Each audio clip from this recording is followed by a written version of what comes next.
Olá pessoal, eu sou Marcelo Spaldi, professor, escritor, pós-doutor em escrita criativa, e esse é o canal Formação de Escritores. Hoje eu quero falar com vocês sobre 5 desafios para a escrita criativa. 5 desafios do nosso comportamento que atrapalham a escrita de ficção, atrapalham até a gente a fazer uma oficina, um curso de escrita criativa, porque eles vão acabar nos boicotando, nos atrapalhando. O primeiro deles é o medo de errar. O medo de errar é natural, quem nunca, né, teve medo de errar, tem medo de errar, medo de se expor, mas ao escrever, especialmente um texto mais literário, um texto mais artístico, um texto mais criativo, a gente tem que arriscar, a gente tem que se permitir arriscar. E arriscar vai, claro, nos fazer errar, até porque o erro e o acerto em escrita criativa são relativos. Mas a gente não tentar fazer uma metáfora diferente, não tentar fazer um neologismo, a gente vai escrever aquele texto quadrado, aquele texto lugar comum. Então, o medo de errar, ele acaba nos atrapalhando bastante. O medo de errar, e eu acrescentaria até o medo de se expor.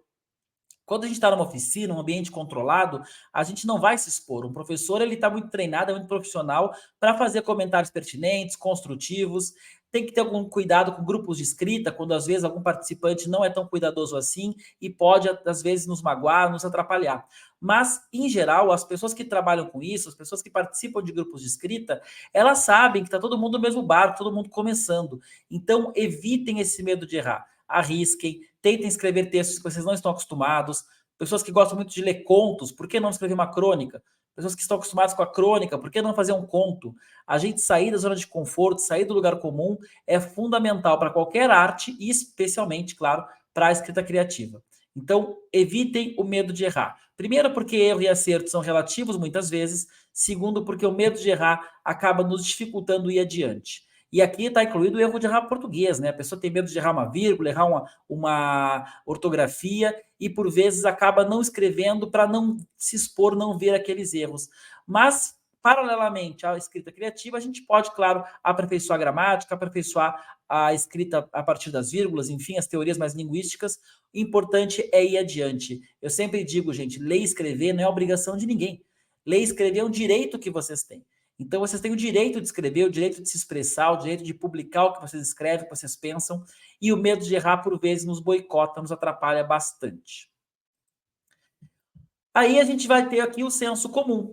Então, qual é o problema desse medo de errar? É que muitas vezes fica aquele texto quadradinho, aquele texto comum, que é o que muitas pessoas escrevem, que é o que muitas pessoas fazem. Eu acho que a grande lição do ChatGPT e dessas inteligências artificiais que estão vindo aí é exatamente nos obrigar a sermos cada vez mais originais, cada vez mais autorais, cada vez mais inventivos. Então, o senso comum é o oposto do texto criativo. O clichê, o lugar comum, são exatamente o oposto daquilo que a gente considera um texto criativo, um texto autoral, um texto que busca alguma originalidade na forma, alguma inovação. Então, o senso comum, sem dúvidas, é um problema para escrever textos criativos. Pensem fora da caixa. Aliás, eu sei que fora da caixa, as zonas de conforto já são também lugares comuns e clichês. Mas tentem evitar o excesso desses lugares comuns. Tentem evitar um texto que lá no clímax ele vai chegar num lugar comum, num clichê. Então, e por mais que pareça difícil a gente fazer algo diferente, e não tem que ser algo novo, tem que ser algo diferente, uma forma mais autoral, mais própria, mais intensa, partindo de uma experiência que só a gente tem, busquem isso bastante, porque isso vai ser fundamental para que a gente faça textos mais criativos e mais impactantes, claro. Aí nós temos a escrita utilitária como um grande desafio, um grande inimigo também de quem quer escrever de forma criativa, quem quer fazer ficção, quer fazer textos mais voltados à literatura. Por quê? Porque nem sempre a gente escreve com algum objetivo claro. Embora eu sempre diga que a escrita criativa tem o objetivo de emocionar as pessoas, a gente tem que dissociar a ideia de escrever à ideia de ter alguma recompensa. Na escola a gente escrevia para ganhar nota, escrevia para passar no vestibular. Por vezes a forma que o professor encontra para motivar a turma a escrever é exatamente lembrar do vestibular, do concurso, que vai ganhar mais, vai crescer na vida. E por que não escrever apenas por prazer? Por que não escrever apenas porque a gente precisa escrever? Por que não escrever versos e guardar uma gaveta? Se isso nos faz bem, se isso é parte do nosso prazer, do nosso hobby, isso tem também o seu valor. Então a gente não precisa escrever apenas porque é útil. A gente tem que se permitir escrever por prazer, escrever como catarse, escrever como parte dos nossos processos diários. A gente, por vezes, vai passear, caminhar na beira de um rio, na beira de uma praia, sem aquele exercício mais focadinho para emagrecer, a gente apenas vai passear, olhar a paisagem, sentar num banco de uma praça e escrever também. A gente, por vezes, escreve apenas para soltar ideias, para experimentar algumas coisas, e nem todo texto, inclusive, tem que ser publicado. Então, a escrita não precisa ser útil, não precisa ter uma utilidade. Há uma discussão, inclusive, imensa, se a literatura precisa ser utilitária, se a literatura tem que ser útil, se ela é útil de alguma forma, mas pensando individualmente, vocês não precisam, sempre que escreverem, ter uma utilidade para aquilo, querer publicar aquilo que escrevem. Se permitam escrever por prazer, porque isso nos faz bem, e por vezes porque a gente precisa escrever. É como eu falei, é como olhar uma paisagem bonita, é como ir de repente num bar, tomar alguma bebida, comer algum petisco, sem nenhuma utilidade prática, mas aquilo nos faz bem e nos fazer bem acaba sendo fundamental.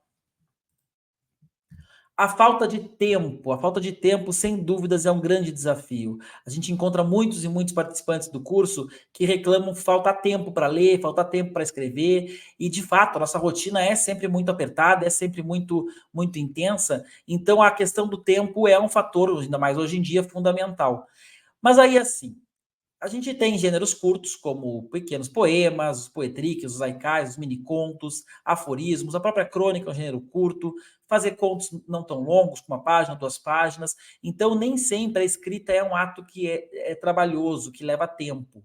Por outro lado, quando a gente está numa situação bastante angustiada de precisar escrever, até aquele período de insônia, sabe quando a gente vai deitar com a cabeça cheia de ideias, mas não quer escrever porque já está tarde? A gente às vezes passa mais tempo tentando dormir do que se sentasse, escrevesse e depois fosse dormir com a cabeça mais livre. Então essa falta de tempo, por vezes, tem uma questão de prioridade. Qual a minha prioridade no dia? Eu acho que encontrar um tempo para nós fazermos o que a gente gosta é muito importante. Há pessoas que vêm fazer o nosso curso e aí no meio do caminho acabam não continuando porque não conseguem colocar isso na rotina da família ou porque algum filho mudou algum horário da escola, enfim. E eu sempre digo, gente, quando eu tinha lá meus 19 anos e fazia oficina com a Assis Brasil, eu achava que a minha vida era muito complicada, muito difícil, e fui conversar com o Assis para sair da oficina. Assis, não consigo mais, não tenho tempo, minha vida é muito corrida. O Assis me olhou com a sabedoria dele e disse, não tem problema, mas tu não pode fazer no outro ano. Essa oficina aqui só pode se inscrever uma vez, porque tem muita concorrência, é muito concorrida. Meu Deus, Assis, como assim? Eu queria fazer ano que vem, eu vou estar mais organizado. Não, Marcelo, se organiza, termina, já está no meio do caminho, termina a oficina. Bom, fui lá, me reorganizei, faltei alguns encontros e terminei a oficina. Vocês acham que alguma vez na vida, depois daqueles 19 anos, eu tive mais tempo? É claro que não. A vida só complicou, eu fui trabalhar, comecei a namorar, depois tive filho. Então a gente tem que colocar também aquilo que nos faz bem, aquilo que a gente gosta de fazer, como prioridade, dar um tempo para isso. É 1 hora por semana, é uma tarde por semana, é um pedacinho do final de semana, é um período por mês. Tem uma autora, por exemplo, que a cada ano pega 7 dias, vai para um timeshare que ela tem em Gramado, e lá ela só escreve, ela não leva familiar, não leva amigos, não leva trabalho, ela só vai lá para escrever. Então, a falta de tempo, sim, ela é um fator que complica a nossa vida em vários aspectos, só que a gente precisa colocar também a escrita como aquilo que a gente quer fazer. E a gente tem que se permitir ter esse tempo, que por vezes é inclusive esse tempo da insônia. Não sei se você sofre de insônia como eu de vez em quando, mas também é um tempo que às vezes ajuda muito a escrever. Na minha adolescência, passei muitas madrugadas escrevendo e isso me fez bem em vários aspectos. E para fechar esses 5 desafios da escrita criativa, a falta de leitura. Claro, né, gente? Leitura é fundamental. O nosso cérebro sem a leitura se torna um cérebro seco, sem ideias, sem discernimento. E eu diria que não apenas falta de leitura. Tem gente que lê muito, mas lê sempre o mesmo livro. A pessoa lê sempre Stephen King, lê sempre Nicholas Spark, e a gente precisa ter leitura, e leituras variadas. A gente precisa tentar ler coisas diferentes, ler algum best-seller, ler alguma coisa clássica, ler conto, ler narrativa longa, ler literatura infantil, ler um pouco de poesia, cada um no seu ritmo, porque a gente volta à questão da falta de tempo, mas sem dúvidas, a primeira dica para quem quer escrever melhor é ler. Não tem como escrever bem sem ler. Não tem como, a gente acaba não tendo parâmetros, não tendo conceitos. Aí a pessoa que não lê, escreve um texto bem mais ou menos, cheio de senso comum, e acha que fez o Prêmio Nobel de Literatura, que fez uma obra de arte, porque ela não tem parâmetro, porque ela não tem lido, ela não está lendo textos diferentes, textos variados.